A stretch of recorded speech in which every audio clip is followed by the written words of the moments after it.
Did you know Valerie Perrine was the first actress to appear nude on American network TV? Yeah, that happened, and the ripple effects were wild.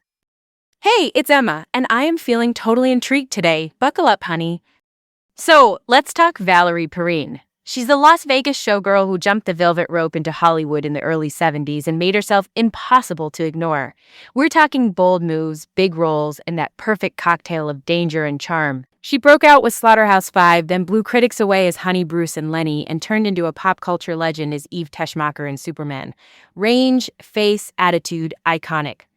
Let me set the scene. A few Halloweens ago, I went to this extra-themed costume party in the hills, the kind where the driveway's longer than your last relationship. I went as Eve Teschmacher. Quick refresher. Eve Teschmacher is Lex Luthor's saucy right-hand woman in Superman. Lex Luthor is Superman's genius arch-nemesis. The look was a total vibe. Big hair, deliciously impractical fur, rhinestones that could blind a small country. I'm by the bar grabbing a drink when a very recognizable TV actor walks up. Not naming names, but they go, "Are you Teschmacher?" And then we spiral into a full geek out over Valerie Perrine. Next thing I know, we're whispering about Steam Bath. For context, Steam Bath was a TV play by writer Bruce J. Friedman, and it aired on PBS, the U.S. Public Broadcasting Network, in the early 70s. Valerie intentionally flashes on camera and becomes the first actress to be nude on American network TV. High-key scandal at the time, absolute culture quake.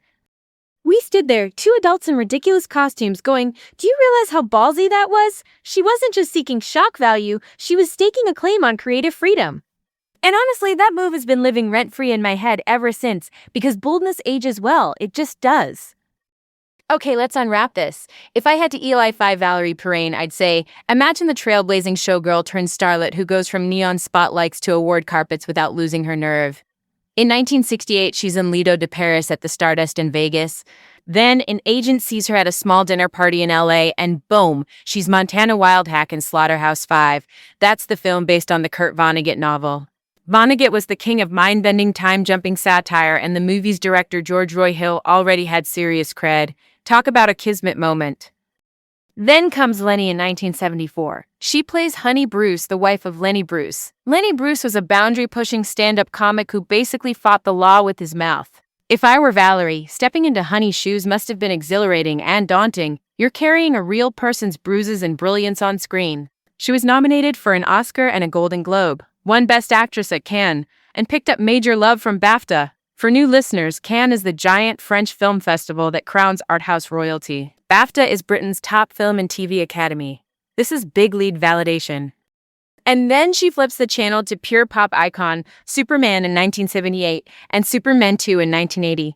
Eve Teschmacher is sly, funny, and weirdly moral in all the wrong places, totally unforgettable. She even snagged the Saturn Award nomination, which celebrates the best in sci-fi and fantasy. That's a flex. But here's the thing about Valerie. She didn't live in just one lane. In the late 70s, she did The Electric Horseman with Robert Redford, the actor whose cheekbones have their own fan club. In the early 80s, she did The Border with Jack Nicholson, the icon of complicated dudes and raised eyebrows. She slipped into historical glam with W.C. Fields and Me, playing Carletta Monti, who is Fields' longtime companion. And on TV, she portrayed Lillian Lorraine in a film about Florin Ziegfeld, the Broadway superproducer behind the Ziegfeld Follies. Like I said, range. And she owned her image. In the 70s, she did a nude Playboy pictorial, and in 1981, she was on the cover. Playboy, of course, was the men's lifestyle magazine that mixed celebrity, interviews, and, nudity. You can clutch your pearls if you want, but back then, that was a career megaphone. She didn't run from sexuality. She authored it. Now, the 80s and beyond, the slate gets, I'll say, uneven. Anyone who works in Hollywood for decades knows the drill. Taste shift, typecasting creeps in. She did Can't Stop the Music in 1980. It was panned and she even got a Razzie nomination. Razzies are the cheeky awards for so-called worst performances. Plot twist, the movie grew a cult following. Camp never dies, it just adds sequins. Meanwhile, she kept working on shows like Homicide, ER, As the World Turns, Northern Exposure, and Walker, Texas Ranger. That kind of TV run proves longevity isn't always splashy, sometimes it's steady, and I respect the hustle. I also want to acknowledge the human underneath the headlines. In 1969, her fiancé died in a gun accident. Later that same year, she was invited by Jay Sebring, the famed Hollywood hairstylist, to a dinner she missed because of work.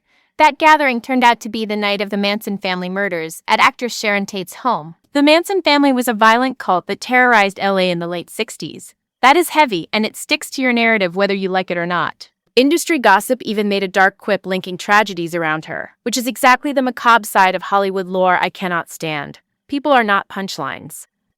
Here's the big question. Did Valerie Perrine's daring choices actually move the needle on how women are shown in media? My take, yes. Steam Death in 1973 changed what was thinkable on network TV. Not because nudity is everything, but because gatekeepers saw that audiences wouldn't combust the second a woman owned her body on camera. Pair that with her fearless turns as complicated women, Honey Bruce and Lenny, Carlotta Monty and W.C. Fields and me, even Eve Teschmacher, a so-called sidekick who steals scenes, and she carved out space where female characters could be messy, funny, sensual, tragic, and self-possessed. Once the edge moves, it rarely moves back. And her life kept evolving. Later on, she faced Parkinson's disease, a neurological disorder that affects movement, and she became the subject of a documentary called Valerie by Stacey Souther, a director who captured both her career and her resilience. That's not a footnote. That's the through line. Courage in the work and in the life. Before we wrap, let's talk lasting relevance. Can't Stop the Music, yes, the disco ball of the film critics dragged on release, is now a cult party. Why? Because camp is community. It's defiance with a wink. And Valerie in that world makes perfect sense. She knew how to play straight drama or lean all the way into kitsch, and both modes can be art. Just saying.